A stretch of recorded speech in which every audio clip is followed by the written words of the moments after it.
Hey, welcome back to another time-lapse art video that I got going on in the background, working on my graphic novel. Wrapping up the first chapter of just the basic colors. Just wanted to talk a little bit today about a movie I watched recently.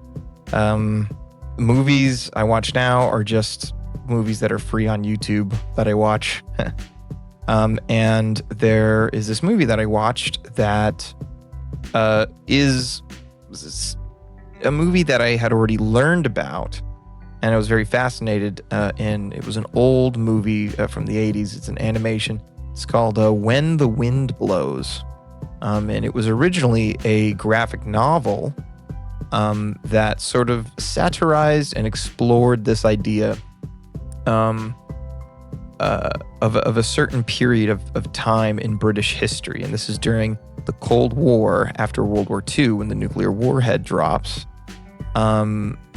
Honestly, the governments didn't really know how to make their people not be worried sick about nuclear war, because this was a new technology. No one had, figured out how to confront nuclear power yet, right? And people were frightened. And so essentially, just to keep the social order, the government just put out these pamphlets of sort of what to do in an emergent situation. And this graphic novel sort of satirized that very idea, right? And it basically said, and because if you were to just look factually at what these things did, if you look at these pamphlets, they actually didn't do anything. They just had a bunch of people go through all these procedures, and it didn't really do anything for them. The only reason for the pamphlets were to make people feel as if they were empowered and that they could do something, right? And so the premise of this story is you have two old folks who live out in the country.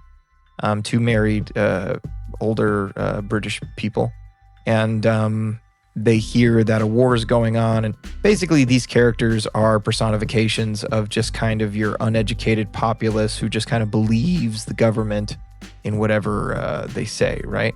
And so, they just kind of, and of course there was no nuclear bomb in England, but it's going through sort of a what if scenario, right?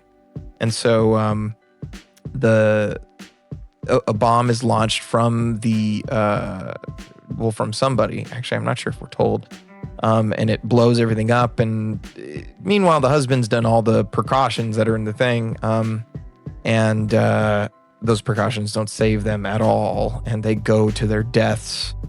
You basically just watch these two old people slowly perish from radiation poisoning, and they couldn't do nothing about it. And so it's really dark and really bummer.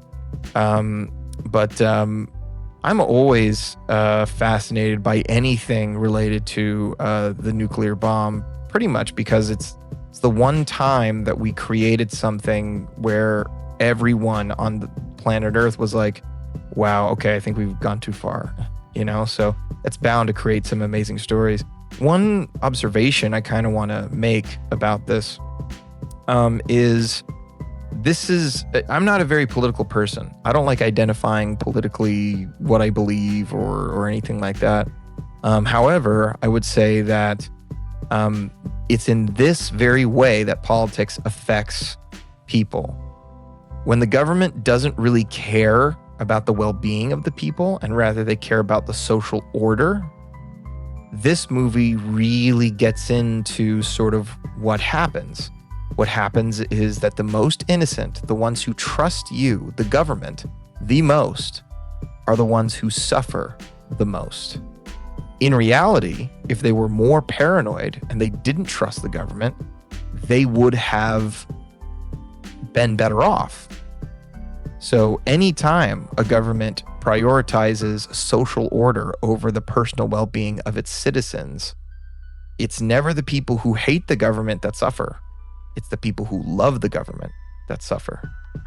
And so this is one of the amazing things about being a Christian is this happens all the time in the world, and people get angry and frustrated, and they should. However, I believe that my God is a God of those people. Regardless of how educated they are or how ignorant they were, you could blame them for that, but they were ignorant, right? You can only blame an ignorant person so much. And because their will was good and they desired to trust, God credits that to them. And those who would influence someone like this, judgment will be done on them. Stories like that can be upsetting, right, for a lot of people. But to me as a Christian, I get to look and say, hey, God actually vindicates those people in the end. So thanks for listening, and catch you on the next one. Bye, guys.